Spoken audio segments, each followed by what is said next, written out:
et que la vie de l'Esprit qui est en lui fait en sorte que ces magnifiques fruits, on les voit sur les branches de sa vie. J'avais pensé dans un premier temps continuer cette semaine, eh bien, je vais interrompre la série qui vient de commencer avec un message que le Seigneur m'a mis à cœur toute la semaine pour vous, et donc ça va changer un peu. Ce message est destiné à des chrétiens responsables et des responsables chrétiens. Alors, si vous n'êtes pas un responsable chrétien, d'abord vous êtes un chrétien responsable, j'espère. Ça veut dire que c'est quelqu'un qui prend au sérieux l'ensemble de la vie chrétienne. Il se responsabilise par rapport à ce qu'il croit et ce qu'il déclare. J'aimerais vous parler sur cette question, l'homme ou la femme de qualité. L'homme ou la femme de qualité. C'est pas souvent que je vais vous raconter une histoire de l'Ancien Testament, je mise surtout le Nouveau Testament, mais je fais une exception aujourd'hui, et nous allons lire à partir de Néhémie, chapitre 6. Je ne sais pas si vous connaissez l'histoire de Néhémie, c'est une des histoires passionnantes de l'Ancien Testament. Néhémie n'est pas un prophète, Néhémie c'est quelqu'un qui a pris une responsabilité. L'histoire de Néhémie, c'est la période de Babylone, où le peuple d'Israël était en captivité, et les comptes rendus de Jérusalem, ville sainte, c'était que les murailles, c'était que la ville elle était laissée à l'abandon, que les murailles s'étaient écroulées. Et quand Néhémie a entendu ça, il a été bouleversé au plus profond de lui-même. Comment est-ce qu'on peut être arrivé là, que la ville sainte de Dieu soit abandonnée à ce point-là? Et il a demandé la permission, il est allé là, et avec de l'aide, il a commencé à reconstruire la muraille autour de Jérusalem. Il a tout de suite suscité des ennemis à ce projet, et j'aimerais vous lire à partir de chapitre 6 ce qui s'est passé et les tentatives de l'arrêter, de poursuivre la construction. Il y a une application à le travail de l'Église aujourd'hui pour la Réunion, pour la France, pour nos pays occidentaux que je connais plus que nos pays asiatiques. Et alors on va lire à partir du premier verset. Je n'avais pas encore posé les battants des portes lorsque Sanballat, Tobia, Geshem, l'Arabe et nos autres ennemis apprirent que j'avais rebâti la muraille et qu'il n'y restait plus de brèche. Alors Sanballat et Geshem m'envoyèrent dire « Viens et ayons ensemble une entrevue dans les villages de la vallée d'Ono. » Ils avaient médité de me faire du mal. Je leur envoyé des messagers avec cette réponse. J'ai un grand ouvrage à exécuter et je ne puis descendre. Le travail serait interrompu pendant que je le quitterai pour aller vers vous. Il a dit non. Il y a le boulot, on se consacre au boulot. Ils m'adressèrent 4 fois la même demande et je leur fis la même réponse. Sanballat m'envoya ce message une 5e fois par son serviteur qui tenait à la main une lettre ouverte. Il y était écrit « Le bruit se répand parmi les nations et Gashmu affirme que toi et les Juifs vous pensez à vous révolter et que c'est dans ce but que tu rebâtis la muraille. Tu vas, dit-on, devenir leur roi. Tu as même établi des prophètes pour te proclamer à Jérusalem roi de Juda. Et maintenant les choses arriveront à la connaissance du roi. Viens donc et consultons-nous ensemble. » Il essaie de mettre sous pression avec des fausses accusations. Je fis répondre à Sanballat, ce que tu dis là n'est pas, c'est toi qui l'inventes. Tous ces gens voulaient nous effrayer et ils se disaient, ils perdront courage et l'œuvre ne se fera pas. Maintenant, ô Dieu, fortifie-moi. Je me rendis chez Shemaya, fils de son père à lui. Il s'était enfermé et il dit, allons ensemble dans la maison de Dieu, au milieu du temple, et fermons les portes du temple. Terrible! Fermons les portes du temple, car ils viennent pour te tuer, et c'est pendant la nuit qu'ils viendront pour te tuer. Je répondis, un homme comme moi, prendre la fuite? Et quel homme tel que moi pourrait entrer dans le temple et vivre? Je n'entrerai point. Et j'ai reconnu que ce n'était pas Dieu qui l'envoyait, mais il prophétisa ainsi sur moi parce que Sanballat et Tobia lui avaient donné de l'argent. En le gagnant ainsi, ils espéraient que j'aurais peur et que je suivrais ses avis et commettrais un péché. Et ils auraient profité de cette atteinte à ma réputation pour me couvrir d'opprobre. Souviens-toi, ô mon Dieu, de Tobia et de Sanballat et de leurs œuvres. Souviens-toi aussi de Noadia, la prophétesse, et des autres prophètes qui cherchaient à m'effrayer.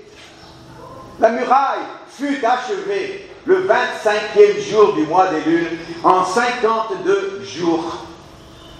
Lorsque tous nos ennemis l'apprirent, toutes les nations qui étaient autour de nous furent dans la crainte. C'était eux qui étaient dans la crainte. Elles éprouvèrent une grande humiliation et reconnurent que les œuvres s'étaient accomplies par la volonté de notre Dieu. C'est un passage fort. C'est un passage fort. La pression montait contre Néhémie, contre le travail de la construction. Les ennemis étaient pressants, les accusations fausses, les complots, les trahisons, les menaces, les tentatives de tout faire pour les faire peur d'abord, pour ensuite les décourager. C'est la tactique de l'ennemi. La tactique de l'ennemi, c'est pour déstabiliser, pour décourager, pour que le travail de construction s'arrête. Et une fois que ce travail de construction s'arrête, eh bien c'est l'ennemi qui a gagné. Vous appliquez ça au spirituel et vous comprenez une vérité importante. Et le piège qui a été tendu en deuxième partie de ce passage, c'était un prophète reconnu qui arrive avec un conseil, avec sa prophétie. Et il lui dit, allons ensemble dans la maison de Dieu, au milieu du temple, et fermons les portes du temple, car ils viennent pour te tuer, et c'est pendant la nuit qu'ils viendront pour te tuer.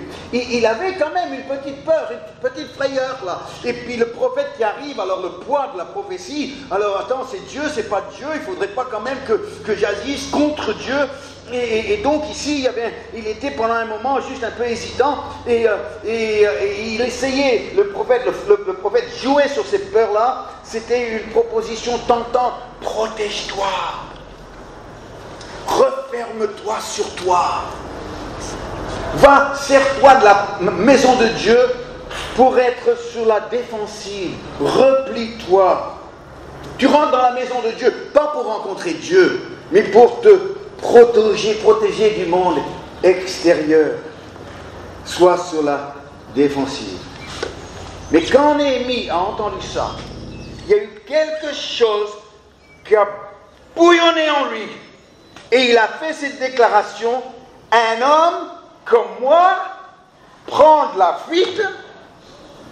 Waouh! Ça! Mais qu'est-ce qui était en lui qui a fait qu'il s'est prononcé de cette façon? C'est naturellement, l'être humain veut se protéger. Si je suis à côté de quelqu'un et la personne fait un geste soudain, qu'est-ce qu'on fait normalement? On fait ça. On est instinctivement, on veut se protéger. Quand on est menacé, quand on sent qu'il y a un danger qui arrive, quelqu'un fait le geste. Quand tu vois quelqu'un freiner, tu fais ça dans la voiture. Mais lui, quand il se retrouve menacé et la pression est pesante contre lui, il se lève, un homme comme moi. Alors, un homme comme moi, ça veut dire quoi? Il y a une catégorie d'hommes qui ont une autre réaction que celle qui est naturelle. Tu veux dire qu'il y a des hommes, il y a des femmes qui vont réagir comme d'autres ne réagissent pas? Tu veux dire qu'on peut être un leader qui prend la fuite ou un leader qui refuse de s'enfermer? Ah oui, c'est ce qu'on dit. Ah moi, plusieurs reprises, j'ai vu des pasteurs qui ont utilisé la maison de Dieu pour s'enfermer dedans.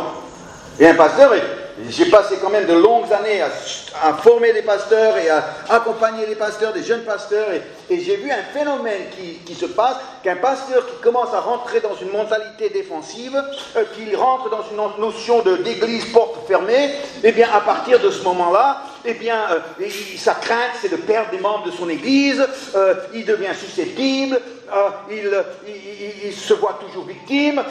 C'est un processus que j'ai souvent vu. Ses prédications et ses déclarations sont souvent pour se justifier lui-même. Il devient autoritaire parce qu'il est insécurisé. Il s'oppose à tout ce qui ne vient pas de lui. C'est un schéma que j'ai tellement vu. Pourquoi? Parce qu'il veut rentrer dans la maison de Dieu pour fermer les portes, pour se protéger. Mais d'aimer homme de Dieu, homme de qualité, devant les menaces sérieuses, devant les tromperies de ses ennemis, il a dit, un homme comme moi, prendre la fuite, c'est une réaction que j'aimerais voir chez chacun d'entre vous. Une réaction de principe. Une réaction qui ne prend pas en compte les circonstances, mais une réaction face aux circonstances. Vous savez que d'être un homme ou une femme de Dieu, bien, il y a ça aussi. Mais l'homme de qualité, eh bien, n'est pas réservé juste aux chrétiens, parce qu'on retrouve des réactions d'hommes et de femmes de qualité, même dans le milieu naturel, dans les réactions. Moi, ce que j'aimerais vous donner, une série d'illustrations maintenant.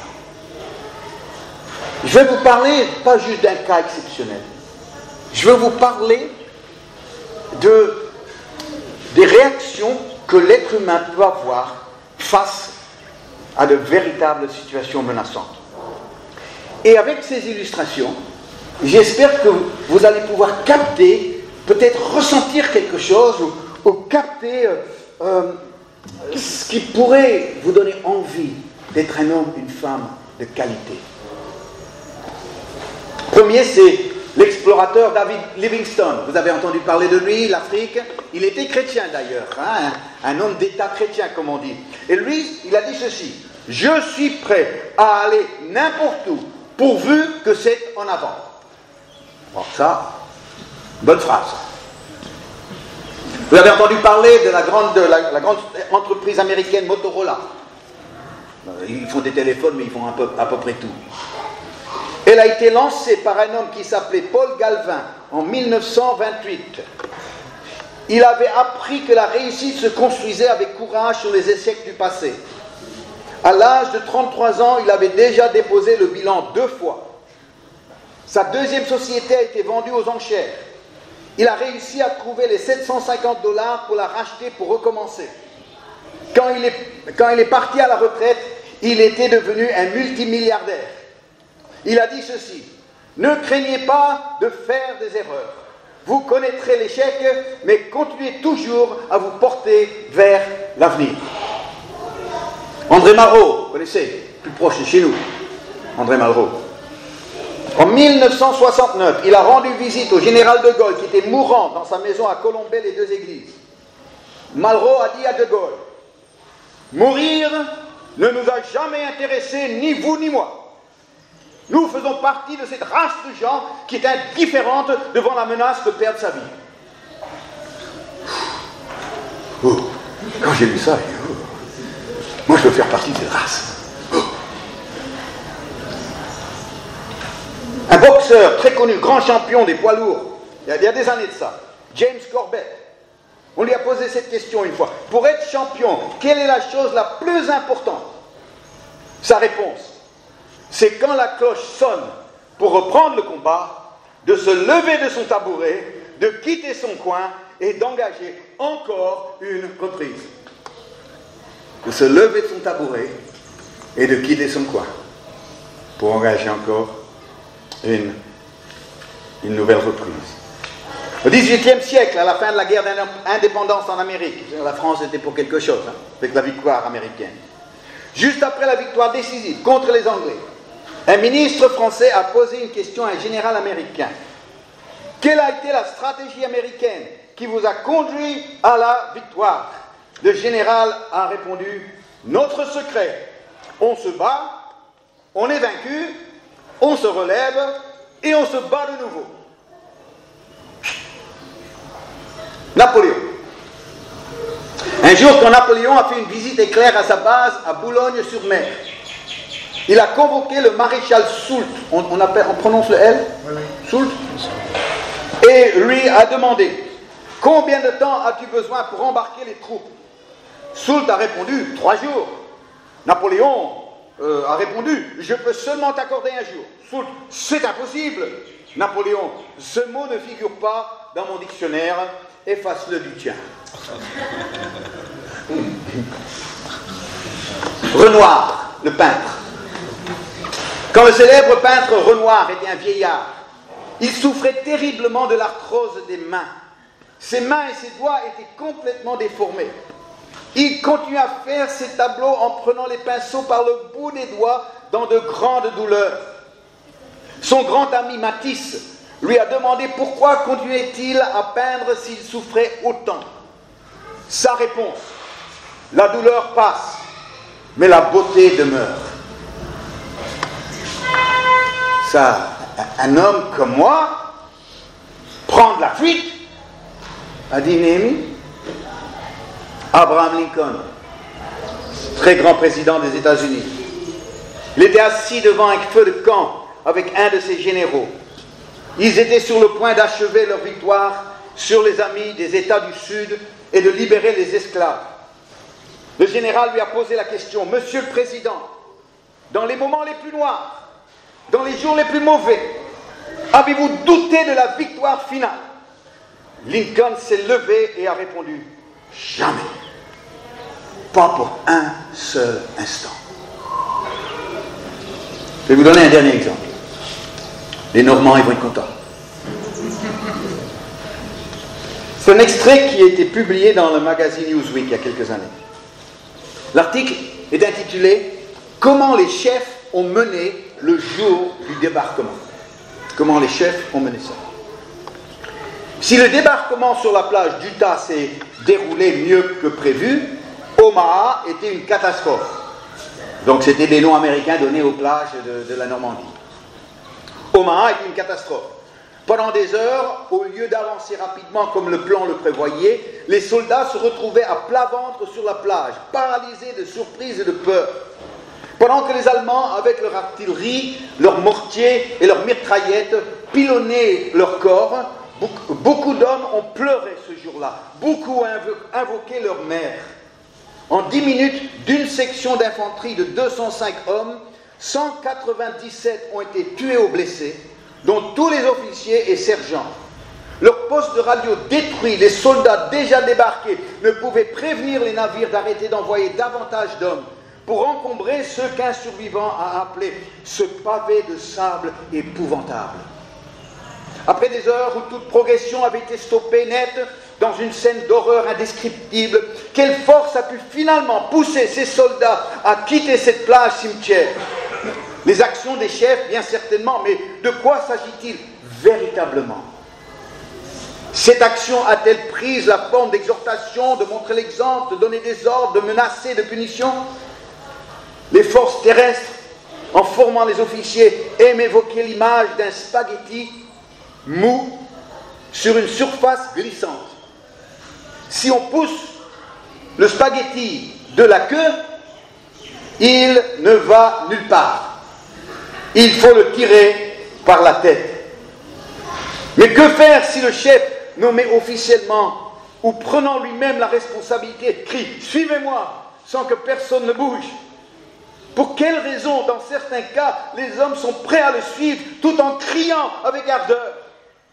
N'est-ce pas quelque chose que l'on peut appeler la qualité de caractère qui est apparent chez ce meneur? Ceux qui le suivront doivent l'estimer et nourrir le désir de lui ressembler ou souhaiter être estimés eux-mêmes par lui. Quand tout est terminé, ils veulent que ce chef, qu'il soit simple soldat, sergent, lieutenant ou même le général Eisenhower lui-même, leur tape sur l'épaule et leur dire « Bravo, je suis fier de toi ». Parfois même des appels à la raison manquant de toute émotivité peut les faire bouger. Sur Omaha, un officier dégoûté du carnage s'est levé en criant « 2 types d'hommes resteront sur cette plage, les morts et ceux qui mourront ». Cela a suffi. L'impasse a été brisée. Et dans les 24 heures qui suivaient, près de 200 000 hommes et 50 000 véhicules ont débarqué.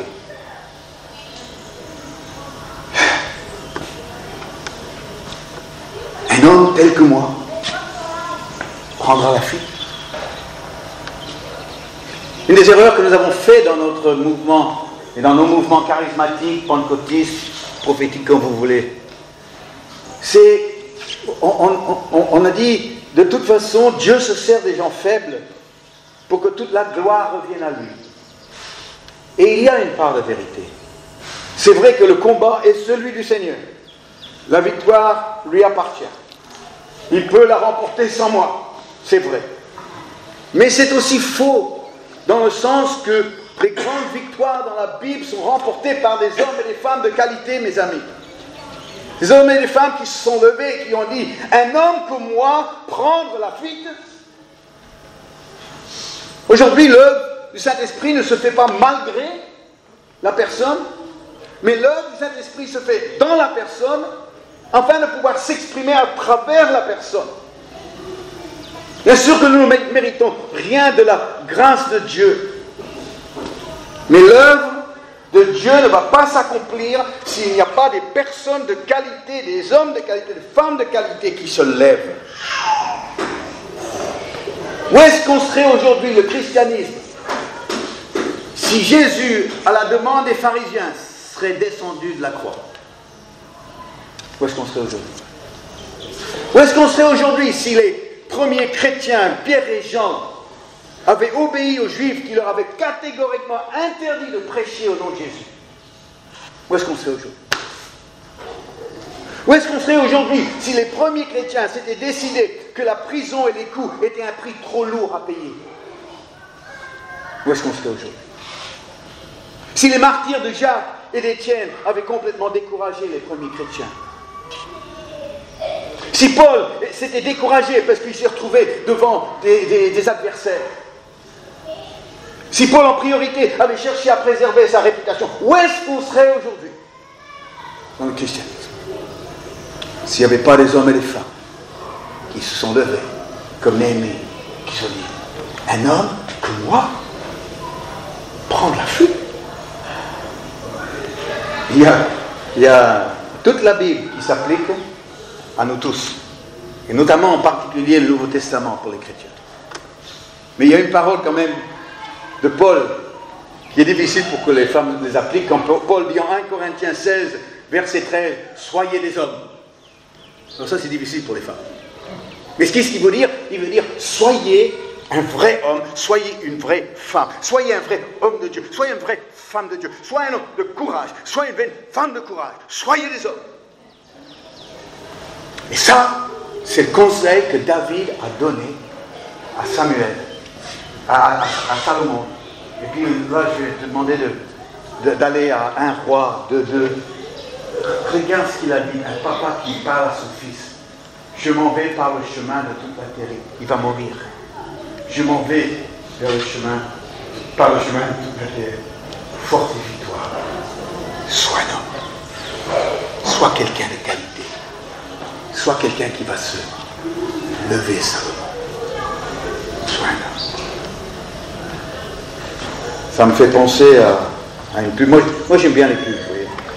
Je ne sais pas si vous appelez les pubs. Moi je les regarde parce que je trouve qu'ils sont très intéressants, ils sont très créatifs. Ça m'apprend plein de choses sur les gens qui essaient de vendre, à qui ils essaient de vendre leurs produits. Et puis de temps en temps, il y en a un qui sort du lot. Et puis il y a quelques années, il y a eu une pub qui m'a vraiment impressionné. C'était deux cambrioleurs. C'était la pub pour les fenêtres Triba. Oh, vous connaissez les fenêtres Triba. Et c'était la pub pour les fenêtres Triba. Et ces deux cambrioleurs qui arrivent pendant la nuit pour pénétrer dans une maison. Et alors, le chef, il dit à son associé, il dit, alors Marcel, c'est quoi comme fenêtre? Alors il dit, c'est une Triba, chef. Bon. Et il dit, et la porte, c'est quoi comme porte? Et il dit, c'est une Triba, chef. Il dit, ah bon? Alors il lui donne un marteau-piqueur. Il dit, Marcel, attaque le mur. Pourquoi? Parce que c'est du Triba. Alors il a plus de chance à pénétrer le mur que de pénétrer le Triba. Quand il a vu ça, j'ai dit, eh bien, moi j'aimerais des chrétiens Triba. Des chrétiens où le diable arrive et puis quand il va... Non, je ne vais pas pouvoir passer là. Là, c'est pas possible de passer. Pourquoi? Parce que c'est des tribuns. Des tribuns. Porte ou fenêtre, peu importe, vous choisissez. Mais il ne va pas passer par vous. Pourquoi? Parce que c'est tribun. C'est de la qualité, c'est du solide, c'est du béton, ça ne va pas bouger. Donc le diable, eh bien, quand il voit ça, il dit, bon, ben Marcel, tiens le marteau piqueur et attaque le parpaing. Tu as plus de chance. Alors, chers amis, soyons les chrétiens tribuns ce matin. Que le diable ne passera pas par nous. Il ne nous empêchera pas d'arrêter la construction. La tentation, c'était va te mettre dans la maison de Dieu, c'était très spirituel, va dans la maison de Dieu, Dieu t'attend dans sa maison. Oui, mais c'était pas pour rencontrer Dieu qu'on leur demandait d'aller là, c'était pour se protéger des autres de l'extérieur. Et donc la maison de Dieu était quelque chose de fermé, quelque chose de défensif. Mais lui, il était appelé, Néhémie était appelé sur le mur, et le choix c'était le mur ou bien s'enfermer. Le mur ou s'enfermer. Et moi j'ai fait mon choix. Et vous, est-ce que vous avez fait votre choix? Vous voulez vous enfermer avec quelques chrétiens qui sont vos amis et dire bon ben maintenant je suis avec ceux qui sont avec moi, qui croient comme moi, qui prient comme moi, qui parlent comme moi, qui lisent comme moi, et puis voilà, j'ai ma maison et les portes sont fermées. Ou bien tu vas dire moi je suis sur le mur et puis on reconstruit cette muraille qui s'est écroulée avec le temps. Alléluia. Je vous ai donné beaucoup d'illustrations ce matin. Mais j'aimerais vous donner une dernière. Nous sommes dans une église catholique et nous sommes reconnaissants à l'évêché puis à la paroisse Saint-Gilles de nous mettre à disposition cette église. Si c'était notre église, si un jour ils veulent nous la donner, on va peut-être changer un peu la décoration, mais bon, on n'est pas chez nous, et on accepte. Mais bon, nous avons une longue histoire quand même dans le protestantisme, et si vous ne la connaissez pas, ça vaut la peine de vous inspirer de ces premiers protestants en France.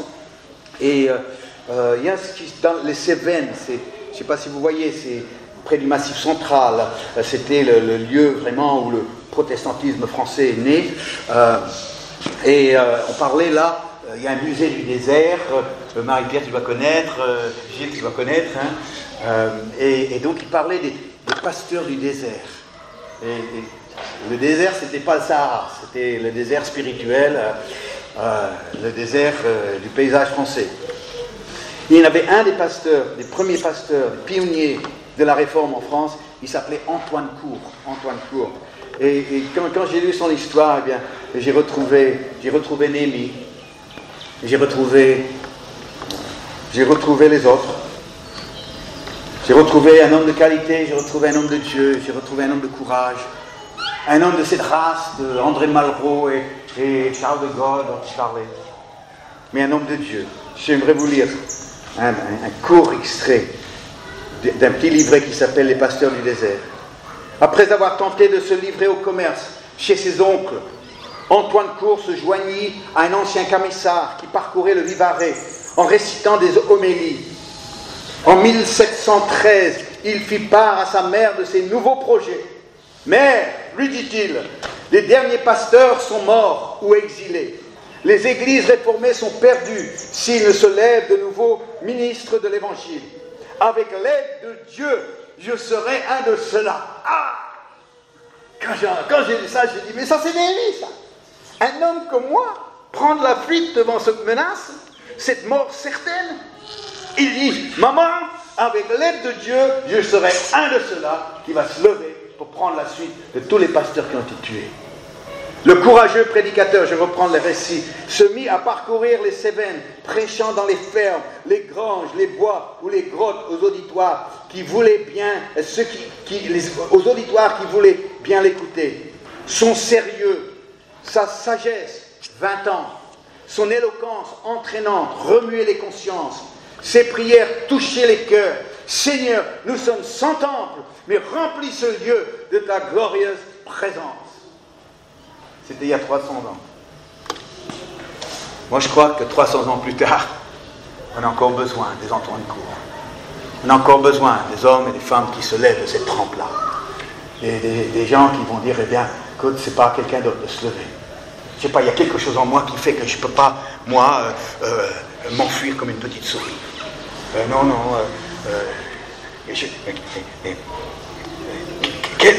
Tel homme comme moi prend de la fuite. Est-ce que c'est arrogant, prétentieux? Pas du tout. C'était qu'il était un homme de qualité, un homme de Dieu, un homme qui avait des réactions que d'autres hommes n'ont pas.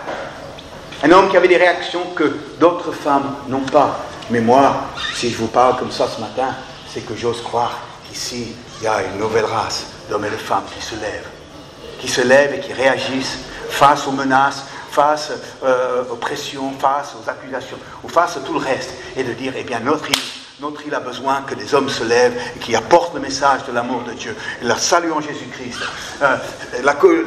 L'île a connu des moments de réveil, mais chers amis, ce n'est pas le cas aujourd'hui. C'est pas le cas aujourd'hui. Et aujourd'hui, il y a besoin